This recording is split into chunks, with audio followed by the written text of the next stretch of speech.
Hi everyone, and welcome to a very important and necessary conversation with a very special guest, Cecilia. Hi Connie, thank you for having me. So excited. Thank you. So Cecilia here is from an organization in Guatemala that helps indigenous girls. Just to provide a little context on how we know each other, her organization actually brought me to Guatemala, and I recorded a documentary out there for Latina that will be premiering next week. So, just Cecilia, can you just give us a little information on yourself and the organization? So, my name is Cecilia. I'm from Guatemala City, and a year and a half ago, I moved to Panajachel to work for Starfish Impact, and it's this amazing organization that works to empower and educate indigenous girls from around a beautiful place called Tecatitlan. So the girls are in the program for over 6 years. So they can continue their high school education, move on to the university, and just start making an impact in their life, their family, and their community. It was beautiful. When I went to Guatemala, we actually were able to visit the indigenous villages and communities, and we were able to do a home visit and just see what the life is of these indigenous girls. Can you tell me a little more of step-by-step how the organization helps these girls? Yeah. So the girl enters the organization when she's around 12 years old, when she's starting the 7th grade.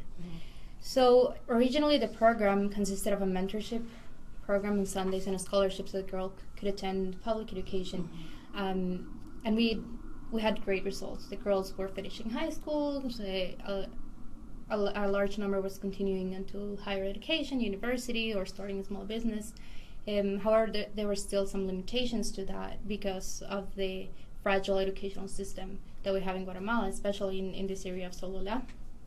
So just 3 weeks ago, we opened the Starfish Impact School. Yes. And we're really excited about this because this will allow us not only to provide access to education to the girl, but also a quality of education, which will just make the whole difference. And then along with that, it's a very empowering mentorship program where mentors from the girls' communities, indigenous women as well, can serve as role models and support for this girl to start questioning what they've been taught about what it is to be a woman in Guatemala, what rules apply to them, and then they start breaking this. We have a program in vocal empowerment that allows them to do that.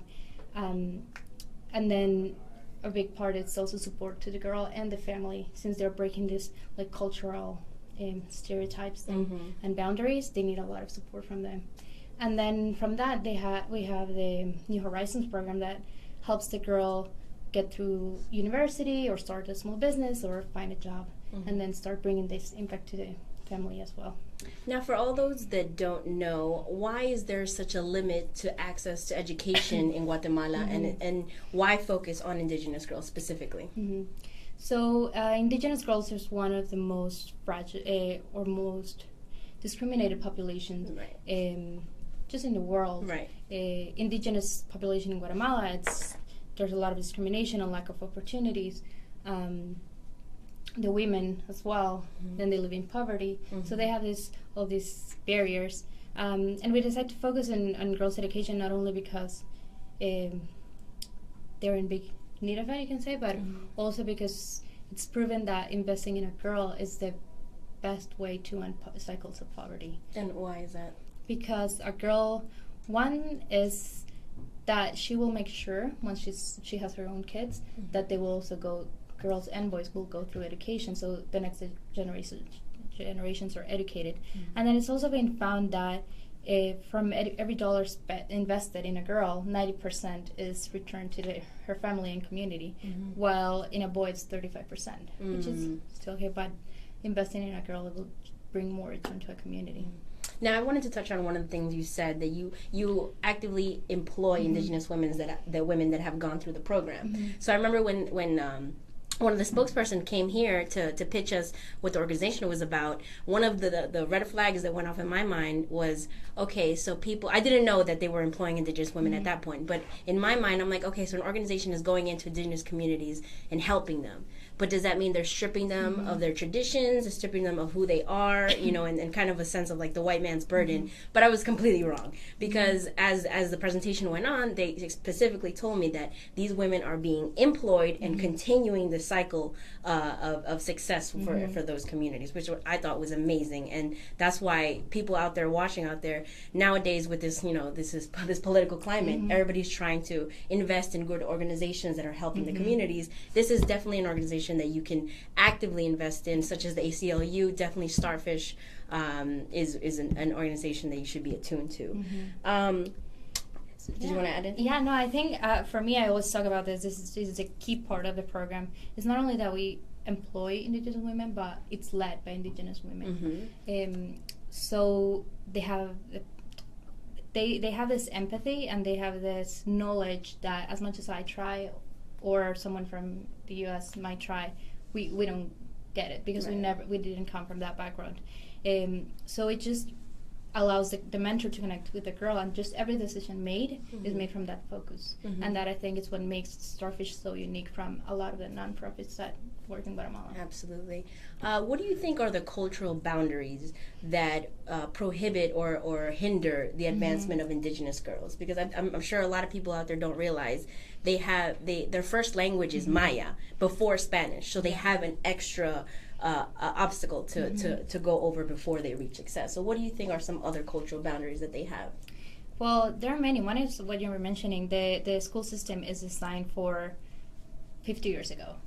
And hasn't been changed. It hasn't been changed. It's designed for a Latino population, not a Mayan population. And that of the language, it's a big barrier, because they're learning in Spanish and sometimes don't know Spanish as well.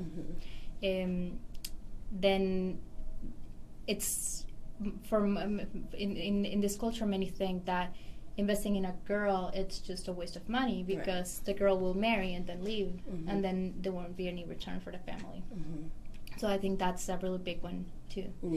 And then just this idea that a girl will grow old to get married and be at home, and we've even heard these comments about like they don't need it, or if they need an occasion, it's just to be in the house. Right. So I think, there's a lot of barriers, not only in their immediate communities, but just in the system as a whole, where the school system is so fragile and so outdated that it doesn't respond to the girls' need and even their desire to go over. Have you seen firsthand any policies that are detrimental or that hinder the advancement of the indigenous community in Guatemala? Like, do you think they've excluded them from anything, or what are your thoughts on that? Well, let me think if one in particular, but in general, it's just, even if it's the largest ethnic group in Guatemala, it's the least, the most ignored, or the most discriminated. Right. So, like, we know that, for example, only 8% of the high school graduates from the country actually achieve the international standards for math and literacy. It's 8% of the population that graduates, not from the whole population. And this 8%, we know it's 95% concentrated in Guatemala City and in Latino population. So even if they're graduating, they're not meeting the minimum standards for math and literacy. So they might continue, some of them, less than 1% continue into university, higher education. Less than 1% continue on to university. And they struggle so much because the system failed. So what we saw with these girls is they're doing everything they can, everything they were supposed to do to graduate. Their family did everything they had to. They had Starfish support, and then they're still struggling because the educational system failed them. So that's why we decided to start with the Starfish Impact Group. Amazing. And to the people that are watching out there, how can they get involved? How else can they help this organization reach success? Or more success, because they're already successful.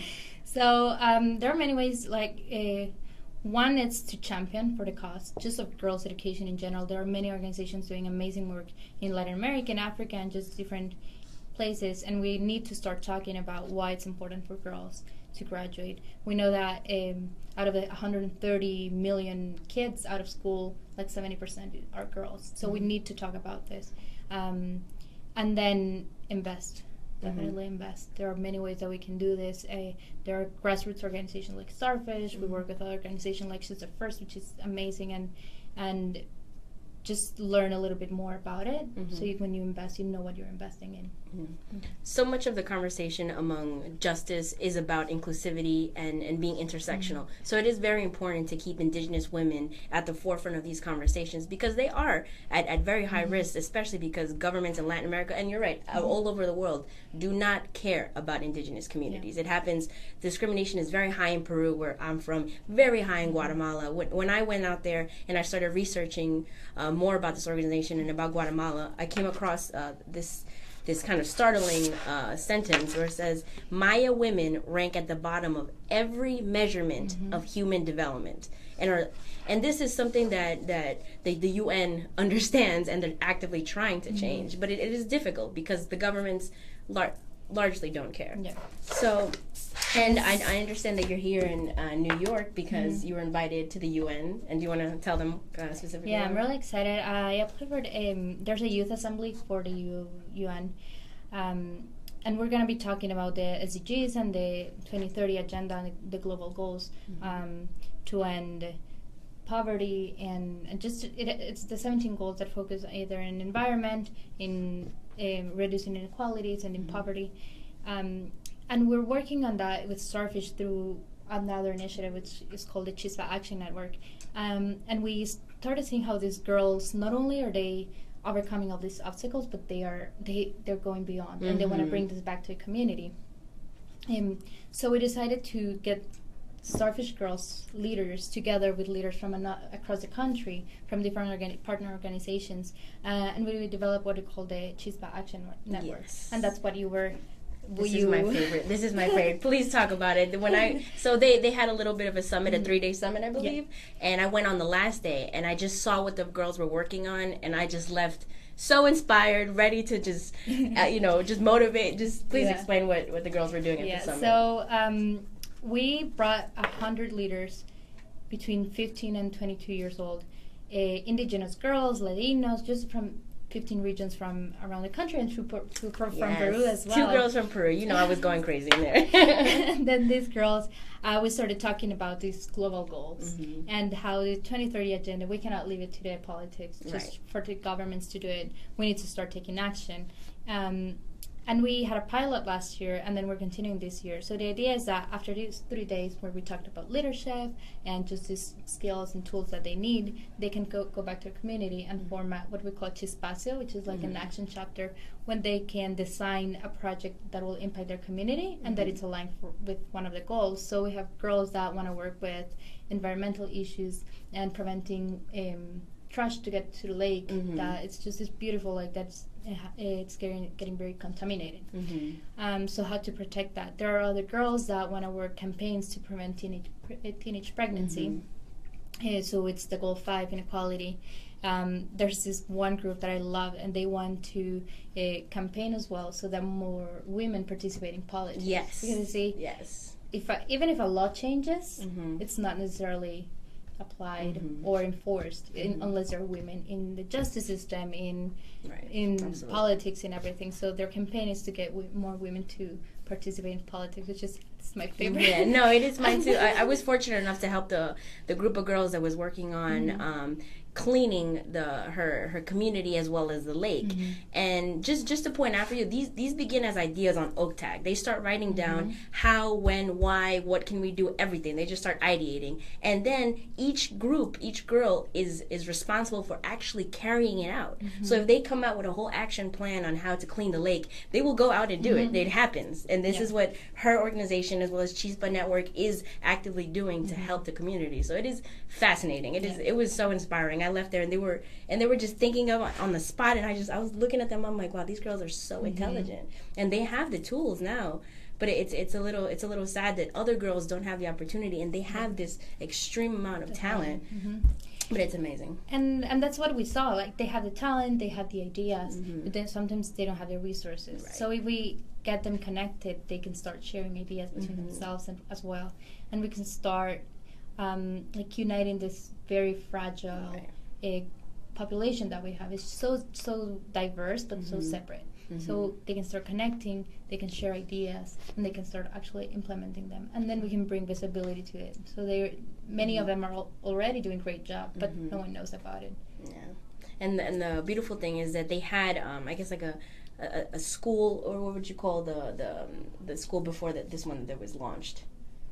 There was like a charter school for the indigenous girls. They originally had like I guess like a trial school, and now they built this one that just opened up last week. Yeah, so the Escuela Estrellitas is a 6-month program for the girls that will start in the impact school, but that's like the induction process because it changes a lot from their traditional system where they come from to this. It's a lot more intense. The tools are different that we use. The teachers, and you're also helping. Yes, the teachers are they're amazing. They trained for 2 years, and now they're actually working as the educators. But it's just a very different system. So this 6-month, once a week program work to get the girls learning about their routines for the starfish school, the family as well, getting to know them and just see what they need, where they are, so we can start. Like when we started in January full time, they were ready to go. I can't wait to come back. So excited. I'm going to come back to Guatemala. I want to see all my girls, especially Candelaria. I know, I love Candy. So I did record the documentary out there, which will be out next week. And it was just fascinating to talk to Candelaria and to really ask her, the difficulties that are faced in her community and what she's actively doing. She is in college and she's studying to become an English professor. So I did speak with her in English and a couple other people, and her English is very good. And I miss you, Candy. I really hope to see you soon. So tell the people out there where they can go see the organization, the program, what website, all the social. Let them all know so they can invest. So our Facebook is Starfish 1 by 1, and our Instagram is Starfish. How do you say? Underscore. Starfish _ impact. And then our website is starfish-impact.com. .org.